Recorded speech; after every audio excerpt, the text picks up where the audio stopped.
Deus tão grande, Senhor.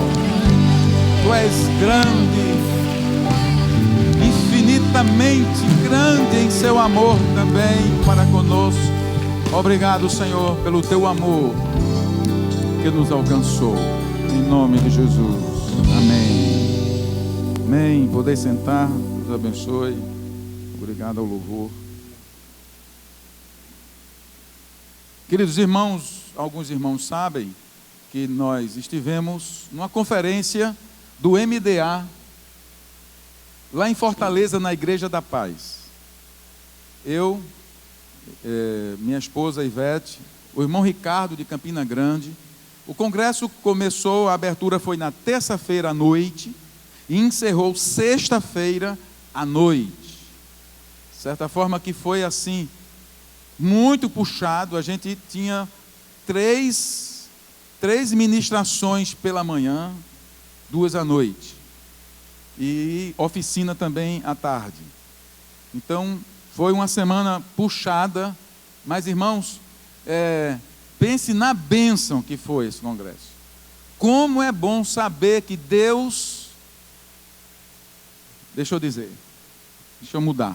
Como é bom saber que a igreja do Senhor está caminhando vitoriosamente. Eu quero dizer, irmãos, que você faz parte de algo muito maior do que você imagina.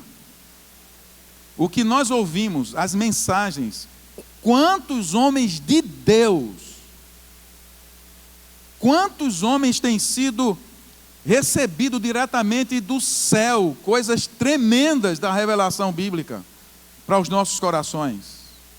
Nós recebemos esses dias, não só sobre a visão, muita coisa sobre a visão, muita coisa sobre discipulado 1 a 1, sobre célula.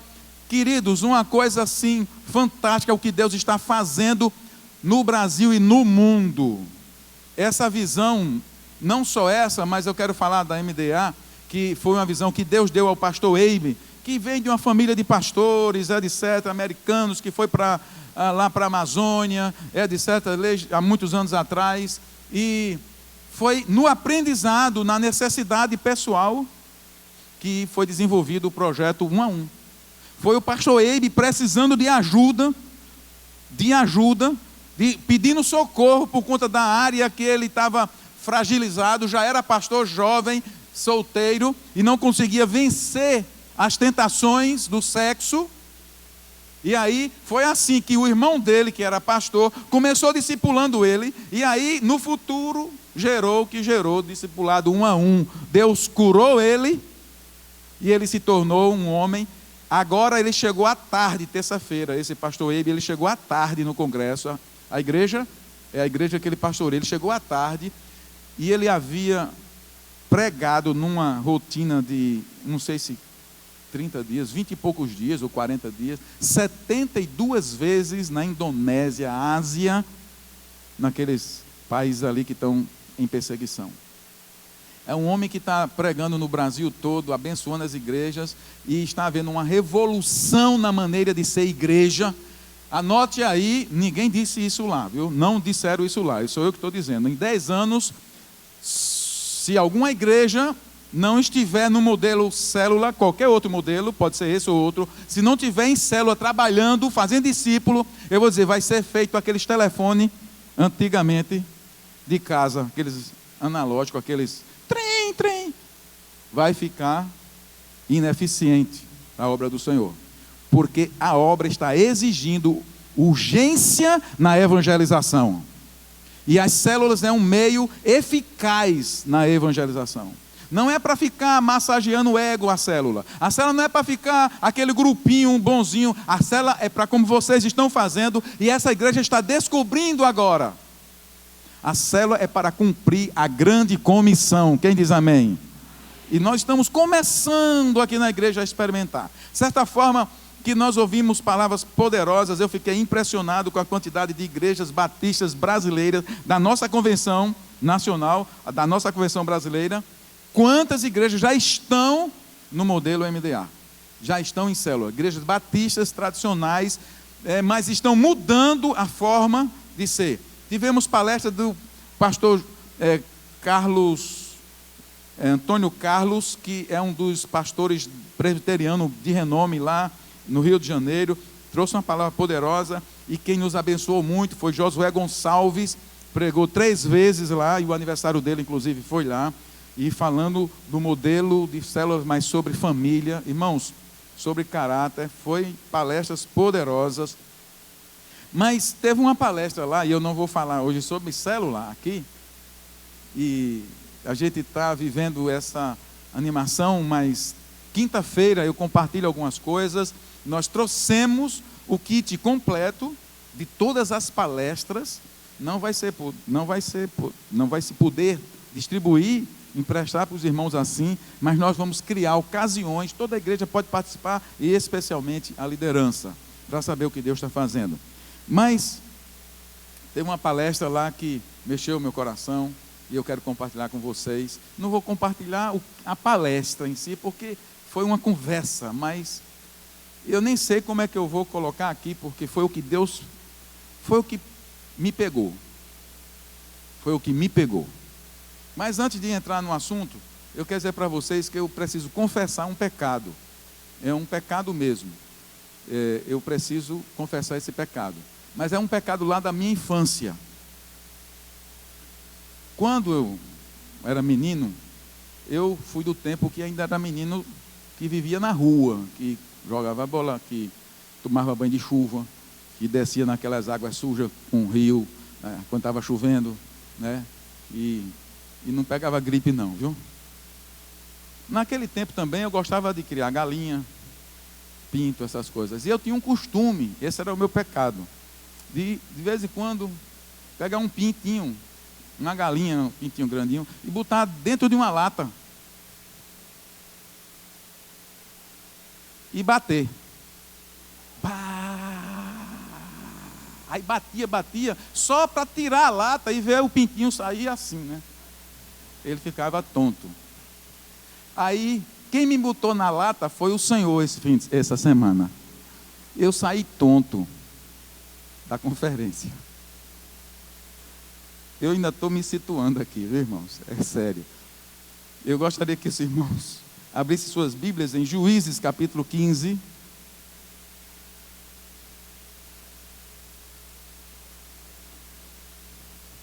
A igreja que nós tivemos, irmãos, é uma igreja que tem, completando 10 anos agora, e chegar a 8.000 membros, uma festa tremenda. É a igreja do coração do irmão Rafael, né, Rafael? Fica em pé aí, Rafael. Rafael veio de lá, irmãos, ele sabe tudo isso aí, como é, aquela coisa é linda demais, viu? Que igreja amorosa, os pastores ali, Rafael, que coisa linda, coração mesmo de pastor, de meu Deus, eu vou ter que, não posso voltar para o seminário, porque o seminário que eu estudei não me ensinava a ser pastor, né, irmão? Só ensinava teologia, mas não ensinava a prática. Na prática a gente vai para o campo que aprende na prática. Juízes capítulo 15, verso 9, você deixa a sua Bíblia aberta aí, eu vou ver o tempo aqui, hoje tem ceia, tem muita festa depois da ceia aí. Antes, alguns irmãos se lembram que há 15 dias atrás, nós pregamos sobre Juízes e Sansão, zelando pelo chamado. Quem ainda lembra? Bem, dá para pregar de novo, né? Mas aí Deus falou no nosso coração naquele domingo, faz 15 dias atrás, zelando pelo chamado. E aí Deus ministrou meu coração, eu falei para os irmãos, Deus ministrou meu coração sobre algumas coisas ali, naquela mensagem para mim, e eu compartilhei com os irmãos. Nessa noite, eu quero compartilhar aquilo que Deus complementou com uma palavra do pastor Luciano Subirá, que esteve lá também. Qualquer livro e o site dele, desse Luciano Subirá, você pode beber de lá, porque é de Deus. Um pastor jovem de seus 40 anos de idade e que tem sido também uma bênção no Brasil. O Senhor ministrou meu coração, é um complemento, eu posso dizer, daquela mensagem de 15 dias atrás, onde eu falei sobre a vida de Sansão. E eu gostaria de ler esse texto aqui, 15, a partir do verso 9, que diz assim: Os filisteus foram para Judá e lá acamparam, espalhando-se pelas proximidades de Leí.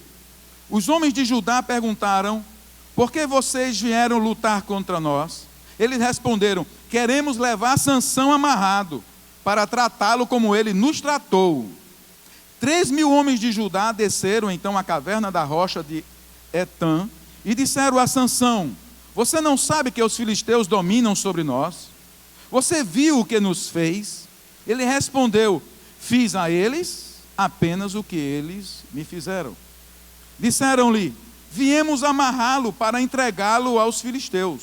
Sansão disse: jurem-me que vocês mesmo não me matarão. Certamente que não, responderam. Somente vamos amarrá-lo e entregá-lo nas mãos deles. Não o mataremos. E o prenderam com 2 cordas novas e o fizeram sair da rocha. Quando ia chegando a Leí, os filisteus foram ao encontro deles aos gritos. A igreja pode ler aqui no telão comigo. Mas, todo mundo junto? Mas o Espírito do Senhor apossou-se dele. Está aí ou não? Ah, não estava? Certo. Então eu vou repetir, quando chegar mais vocês leem.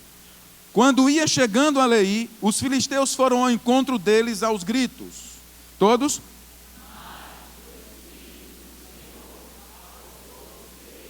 As cordas em seus braços se tornaram como fibra de linho queimada, e os laços caíram das suas mãos. Encontrando a carcaça de um jumento, pegou a queixada e com ela matou 1.000 homens. Disse ele então: com uma queixada de jumento fiz deles montões. Com uma queixada de jumento matei 1.000 homens. Quando acabou de falar, jogou fora a queixada, e o local foi chamado Ramate-Leí. Sansão estava com muita sede e clamou ao Senhor: deste pela mão de teu servo esta grande vitória. Morrerei eu agora de sede para cair nas mãos dos incircuncisos? Deus então abriu a rocha que há em Leí, e dela saiu água. Sansão bebeu, suas forças voltaram, e ele recobrou o ânimo. Por esse motivo, essa fonte foi chamada em Acoré, e ainda está lá em Leí. Acoré significa a fonte do que clama. Você pode dizer comigo, em Acoré, mais forte, em Acoré, significa a fonte do que clama. E aí Deus ministrou o nosso coração. Aí Ele me pegou ali. Realmente foi o momento que o Senhor me desnudou ali. Eu quero começar ainda relembrando alguma coisa do que nós pregamos e falamos sobre unção. A unção opera sobrenaturalmente. A unção é uma capacitação que vem do céu para a realização da obra do ministério ou algo de Deus aqui na terra. O certo é que a unção não é sua, a unção vem de Deus. Diga: a unção não é minha. A unção vem de Deus. Quando a unção veio sobre Sansão, ele pôde realizar coisas sobre-humanas, impossíveis. O fato aqui é que Sansão estava irritando os filisteus, que eram os inimigos do povo de Deus. Ele estava irritando com algumas coisas, e agora os filisteus vão até Judá, cerca Judá, porque eles dominavam sobre Judá. E eles então o povo de Judá, os líderes ficam assustados, porque pensou que os filisteus iam destruí-lo, e não, eles disseram: só queremos Sansão, nos entregue Sansão, e nós não tocaremos em vocês, não mexeremos nas suas mulheres, seus filhos, em nada de vocês, queremos Sansão. E aí eles vão até Sansão, os líderes de Judá, e dizem: olha, o que você está fazendo isso? Nós estamos aí já nessa situação, você irritando os filisteus, agora estão às nossas portas, vão nos destruir. E aí ele disse: nós queremos levá-lo amarrado para eles. E Sansão então disse: bem, eu deixo vocês me amarrarem e me entrego. Só que vocês prometam que não vão me matar, porque eram da mesma nação. E eles prometeram, amarraram Sansão. E quando eles estão no caminho, levando Sansão, os filisteus vêm de longe, correndo, e uma turba, e eles simplesmente vêm avançando sobre todo mundo. Eles querem pegar Sansão, que está amarrado, e aí é onde o verso 27 entra, é o verso 14 entra, quando ia chegando a Leí, os filisteus foram ao encontro dele aos gritos, mas o Espírito do Senhor apossou-se dele, de Sansão. As cordas em seus braços se tornaram como fibra de linho queimada, e os laços caíram de suas mãos, parecia nada. Imagina, linho queimado, irmãos. Sansão simplesmente não percebeu, porque quando a unção veio naquele momento sobre Sansão, algo sobrenatural aconteceu. Sansão pega uma carcaça de jumento, e com ela recebe uma força de um boi selvagem, e ele mata 1000 soldados filisteus. Quando a unção veio sobre Sansão, ele pôde realizar coisas sobre-humanas impossíveis. Mas o que nós vemos mais adiante é que após Sansão terminar com aquela batalha, verso 17, quando acabou de falar, jogou fora a queixada, e logo foi chamado a Ramate, e o local foi chamado Ramate-Leí.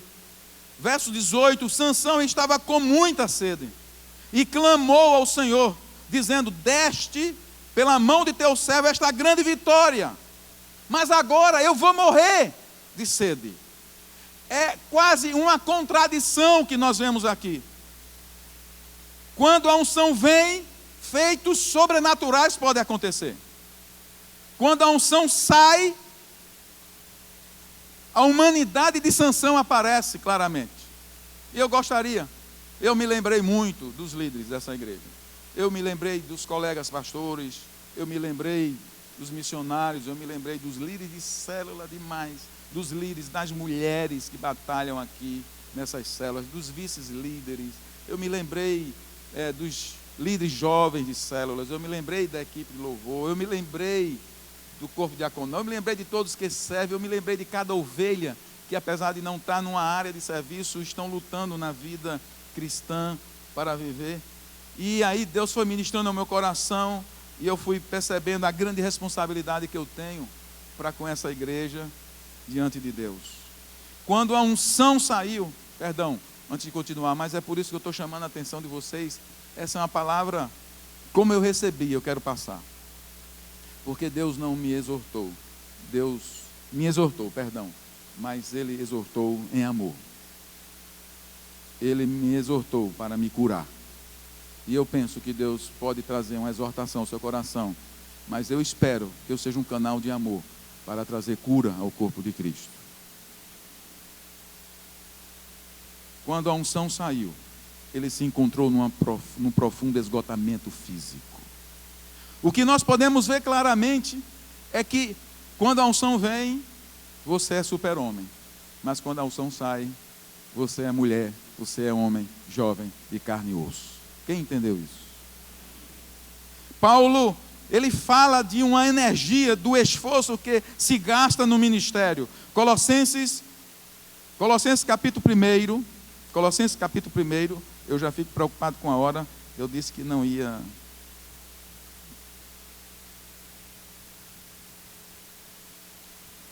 Colossenses capítulo 1, verso 24.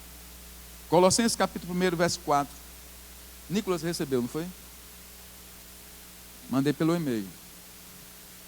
Aí está aí, facilita para você. Colossenses capítulo 1, Paulo vai falar de uma força, de uma energia que recebe ou que se gasta na vida cristã ou no ministério. Existe, irmãos, um esforço muito grande, e bate muito com o que nós falamos há 15 dias atrás aqui. Não tem como viver o Evangelho sem esforço. Diga comigo, não tem como viver o Evangelho sem esforço. Tem um esforço, irmão. Não tem como fugir dele. E Paulo vai dizer assim, verso 24: agora me alegro em meus sofrimentos por vocês, e completo no meu corpo o que resta das aflições de Cristo, em favor do seu corpo, que é a igreja. E eu quero homenagear, honrar os líderes de célula nesta noite. Eu quero dizer para vocês, queridos líderes, que esse texto se encaixa diretamente na vida de vocês. Paulo está dizendo, agora me alegro em meus sofrimentos por vocês. Vocês estão dizendo agora isso para os seus liderados, sua célula. E vocês estão dizendo agora, entenda isso, e completo no meu corpo o que resta das aflições de Cristo. Vocês estão completando no corpo de vocês o que resta das aflições de Cristo. Porque cuidar de vidas traz uma aflição, traz um sofrimento. E é por isso que Jesus disse a Pedro, eu já falei 3 vezes esse mês aqui: Pedro, tu me amas? Amo, Senhor. Então apacenta as minhas ovelhas. Porque só serve para servir quem ama o Senhor. Porque é um preço que se paga. E Paulo está dizendo, eu trago no meu corpo o resto das aflições de Cristo em favor do seu corpo, que é a igreja. Verso 28, nós o proclamamos, advertindo e ensinando a cada um com toda a sabedoria, para que apresentemos todo homem perfeito em Cristo. E agora ele vai no verso 29. Para isso eu me esforço. Você pode ler comigo? Para isso, esforço. Lutando conforme a sua força que atua poderosamente em mim. Para isso eu me esforço. Sabe, ele está falando aqui, esforço, na verdade, na Almeida, na versão Almeida, diz assim: para isso eu também me afadigo. Eu não sei se na versão, Nicolas, de Almeida diz isso aí, na que temos aí.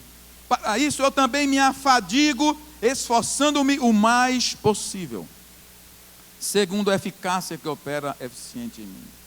Ou seja, Paulo está dizendo que há uma fadiga, que há um desgaste, que há um esforço concentrado, e que nós não podemos fugir disso, isso é uma realidade. Há uma energia dissipada ou investida, há um esforço que se gasta no ministério, mas também na vida cristã como um todo, para permanecer no caminho. Paulo diz, eu me afadigo, eu me canso, eu me esforço, eu faço um esforço um pouco maior. 2 coisas, então precisamos aprender sobre a vida cristã e a vida ministerial. 2 coisas precisamos aprender. A primeira, precisamos da força do Senhor, precisamos da unção do Senhor, precisamos da graça do Senhor, para viver a vida cristã e trabalhar na obra do ministério. Você não pode fazer na sua força. Na Bíblia Viva, o verso 29 diz, esta é a minha obra, e eu posso fazê-la, porque a poderosa energia de Cristo está operando em mim. O que nós aprendemos? Primeira coisa, nós precisamos do poder de Deus. Por isso, Jesus disse, não se metam a fazer nada. Fiquem na cidade de Jerusalém, até que do alto sejais revestidos de poder. E no verso 8 do capítulo 1 de Atos diz assim, e recebereis poder, ao descer sobre vós o Espírito Santo. Então sereis minhas. Diga, eu preciso do poder. Diga, eu preciso do poder. Eu preciso da força. Eu preciso da energia do Senhor na minha vida para vencer. Lição: o ministério não pode ser feito somente na nossa força, mas na combinação do nosso esforço e do poder de Deus. Atenção, líder de célula, atenção, irmão, você que está lutando pela vida cristã. Não é que você não vai fazer esforço quando o poder de Deus vier sobre você. Você vai precisar da combinação do poder e do esforço. Vai haver cansaço. Às vezes eu me perguntava: Senhor, por que eu estou me cansando tanto? Hoje à tarde eu passei umas horas e quase eu não me levanto depois, que eu estava numa posição, nem percebi as horas passando, e a minha posição não estava boa, eu quase fico lá. Esforço. Tem que haver esforço, mas não pode ser só esforço. Você precisa da graça e da unção do Senhor Jesus para vencer. A segunda coisa que precisamos aprender sobre a vida cristã e o ministério, precisamos compreender que apesar da unção, diga, apesar da unção, apesar da graça, diga, da energia de Cristo, isso não significa dizer que não vamos nos cansar. Quem entendeu? Não é porque você está cheio da unção, que você não vai se cansar. A grande diferença é que sem essa unção, essa energia, você vai se cansar mais depressa e não vai ter resultados do seu trabalho. Com a unção, você pode se cansar, mas terá grandes resultados. Mas mesmo que a energia e o poder de Deus esteja nos movendo, precisamos entender, para não ficarmos confusos, que pode haver um cansaço aí, pode haver uma fadiga aí.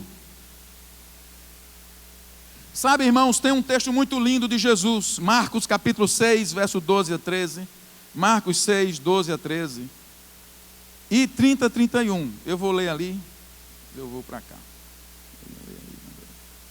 Marcos capítulo 6, 12, 13. Marcos 6, 12. Diz isso. Eles saíram e pregaram ao povo que se arrependesse. Expulsavam muitos demônios e ungiam muitos doentes com óleo e os curavam. Jesus, é porque eu não estou lendo os versículos anteriores. Jesus envia os 12 e eles dizem: vão e pregam o evangelho e cure os enfermos, os doentes, o que aparecer pela frente, demônio sai derrubando todo o poder do inferno, porque o poder de Jesus estava sobre eles. E eles foram.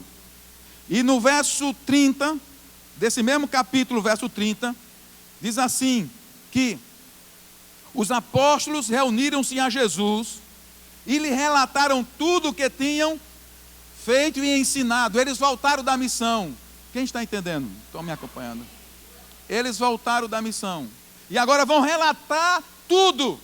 E aí Jesus diz o quê? Verso 31. Havia muita gente indo e vindo, ao ponto deles não terem tempo para comer. Então Jesus lhes disse: venham comigo para um lugar deserto e descanse um pouco. Diga: venha comigo e descanse um pouco. Jesus sabia que apesar da unção, aqueles homens eram de carne e osso, e que eles precisavam de descanso. Essa passagem é muito interessante. Eles curaram muitos e fizeram muitos milagres, mas se cansaram. E Jesus os leva para descansar. Está aprendendo na Zélia? Você vai descansar nesses dias, desse trabalho aí, quando tiver o trabalho de parto, aí descansa. Agora Ramon não vai para a rede como os índios vão, viu? Coitadinho de Ramon. Eu quero voltar agora para a história de Sansão, o esgotamento de Sansão. Sansão, após toda a unção, energia para matar 1000 homens com uma queixada, encontrou-se exausto. Você encontra isso em Juízes capítulo 15, verso 16, 17 e 18. Sansão estava com muita sede e clamou ao Senhor. De repente, Sansão, aquele homem, estava a ponto de perder todo o vigor físico, e ele diz assim: morrerei eu agora de sede para cair nas mãos dos incircuncisos? Que contradição, Guibert. Esse homem nesse momento atrás estava matando 1000, e agora ele está dizendo: eu vou morrer agora. É uma contradição que nós precisamos aprender com isso. Após a grande vitória, Sansão encontrava-se exausto. E eu citei aqui no Tadel de quinta-feira uma frase, eu coloquei essa frase novamente aqui. Nada é mais vulnerável na vida de um general de guerra do que um dia seguinte ao da vitória. Nada é mais vulnerável na vida de um general de guerra do que o dia seguinte ao dia da vitória. Podemos ver essa mesma cena na vida de Elias. Vocês se lembram que Elias passou 3 anos escondido e agora ele aparece. E Deus então faz uma obra poderosa através de Elias. Elias é um dos maiores vultos do Antigo Testamento. Pode ser considerado o maior profeta do Antigo Testamento. Agora Elias vai se encontrar com Acabe, e você está vendo Elias agora lá no Monte Carmelo, fazendo fogo descer do céu. E depois que o fogo desce do céu por causa da oração de Elias, Elias também agora mata 850 profetas de Baal e Acera. O homem está cuspindo bala, o homem está cheio da unção.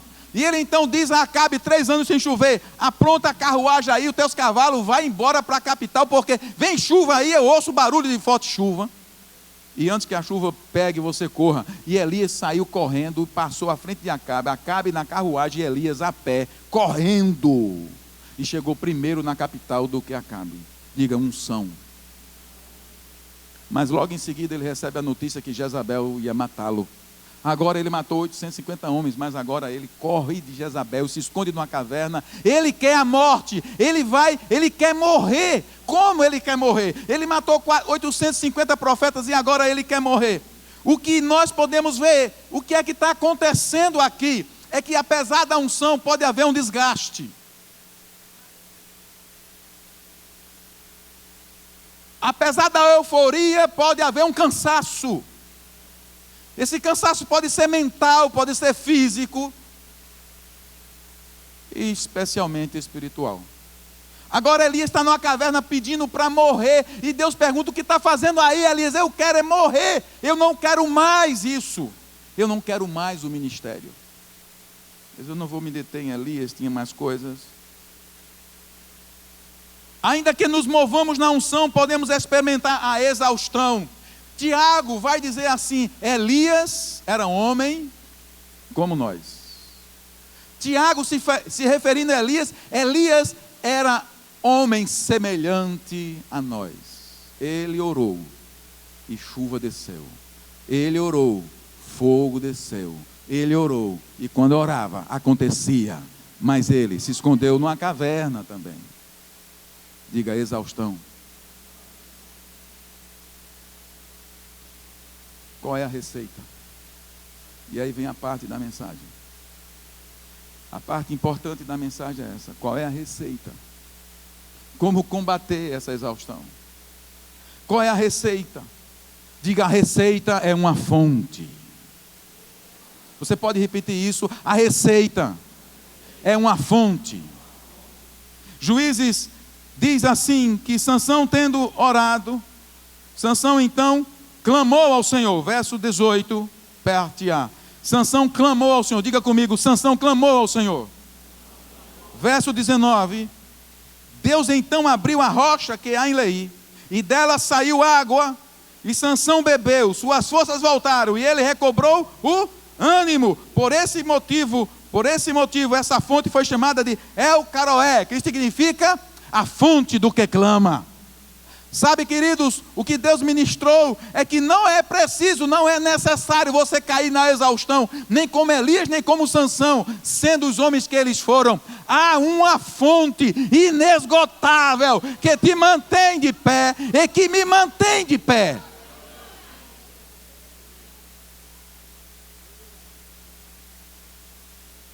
O que nós queremos trazer nessa noite é que existe 2 tipos de unção. Uma unção externa, que vem sobre.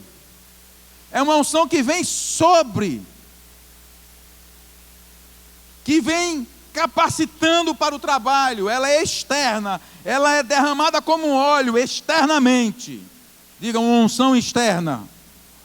Essa unção capacita você, mulher, a suportar a fadiga do seu lar. De suportar seu marido que não é temente ao Senhor. Essa unção é que vem sobre para você também suportar e fazer algumas coisas para que você desenvolva algum trabalho para ganhar a sua casa, ou na sua célula, ou na igreja, onde for. É uma unção de capacitação. Por isso Jesus disse, para ir evangelizar, vocês precisam receber poder. Diga, unção externa.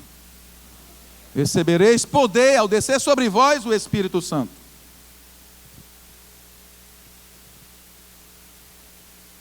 Mas há uma unção interna. E essa unção interna é que é o segredo exatamente da nossa vida de vitória. Ela está dentro de nós. 1 João capítulo 27, só o 27, Nicolas. 1 João 2, 27, vai dizer que nós temos uma unção do Santo.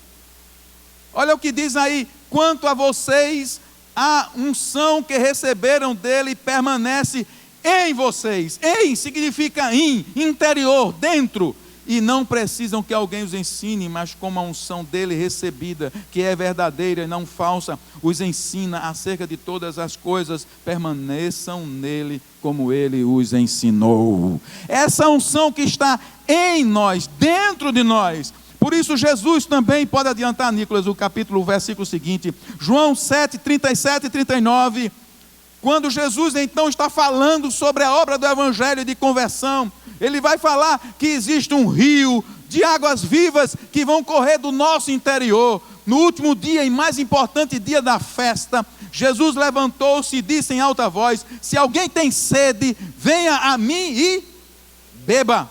Quem crê em mim, como diz as Escrituras, do seu interior fluirão rios de água viva. Essa é a unção em.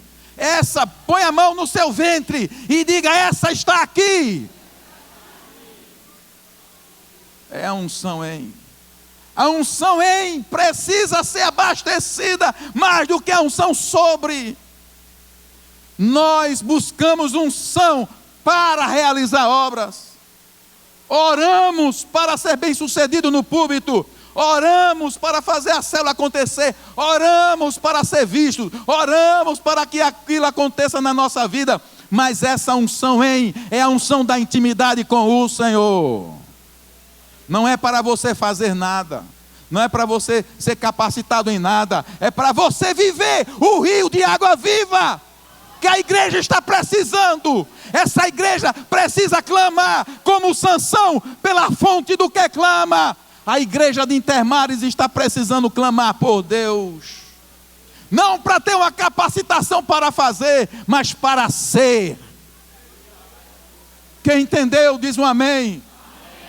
Eu venho dizendo e disse há 15 dias atrás, essa igreja, ela tem um chamado irresistível de buscar um avivamento, mas nós estamos corrigindo alguns rumos. Nós não podemos confundir a unção sobre, deve ser consequência da unção em.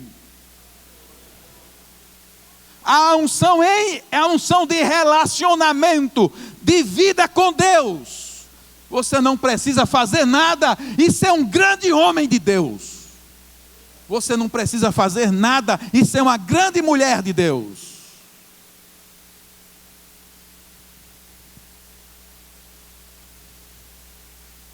Aleluia.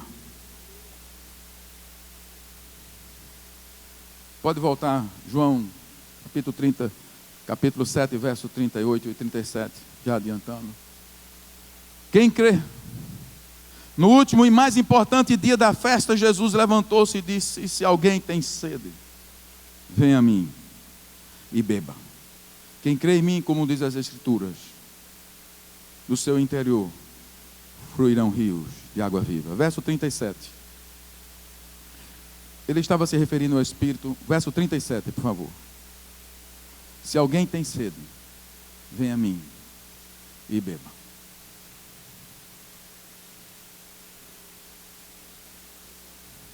Estamos com sede, irmãos, e não podemos negar. Há muita sede de filhos de Deus, bem pertinho da fonte. Bem pertinho da fonte. mas estão quase que morrendo de sede, como Sansão. Tem pessoas que estão frequentando o culto aqui do domingo, que estão se arrastando durante a semana. Você tem uma saída, há uma fonte. A fonte de En-Hakkore, a fonte do que clama. O que Deus está esperando de você é que você clame. O lugar de clamar é o lugar de volta à oração. Essa mensagem, ela desemboca aí, no lugar da oração. Não é possível viver a vida cristã de forma vitoriosa sem oração. Podemos ver no ministério de Jesus que ele foi quem foi e realizou o que realizou, porque ele tinha uma vida de oração. Preste bem atenção, as escrituras não se referem a Jesus como Deus. Ele realizou aquelas coisas como Deus, mas porque Deus era com ele. Há uma diferença. Se ele estava realizando como Deus, então ele não poderia ter dito que obras maiores nós faríamos. Quem entendeu? Mas porque Deus era com ele. E se você pegar então os evangelhos, você vai ver a vida de Jesus, a vida de oração. Deixa eu ler apenas Lucas capítulo 4, verso 40 e 42a. Lucas capítulo 4, 42a. Teria muitos textos, mas eu sei que não seria possível hoje citar todos eles. Lucas 4, 40. Ao pôr do sol, o povo trouxe a Jesus todos os que tinham vários tipos de doenças, e ele os curou, impondo as mãos sobre cada um deles. Além disso, de muitas pessoas saíam demônios gritando: Tu és o Filho de Deus. Ele, porém, os repreendia e não permitia que falasse, porque sabiam que ele era o Cristo. Ao romper do dia, de madrugada bem cedo, Jesus foi para um lugar solitário. As multidões o procuravam, e quando chegaram até onde ele estava, insistiam que não as deixasse. Diga comigo: ao romper do dia, Jesus foi para um lugar solitário. Marcos, falando esse mesmo capítulo, essa mesma história, capítulo 1 de Marcos, verso 31. Marcos 1, 31, 35, perdão. Ele diz assim: de madrugada, quando ainda estava escuro, Jesus levantou-se, saiu de casa.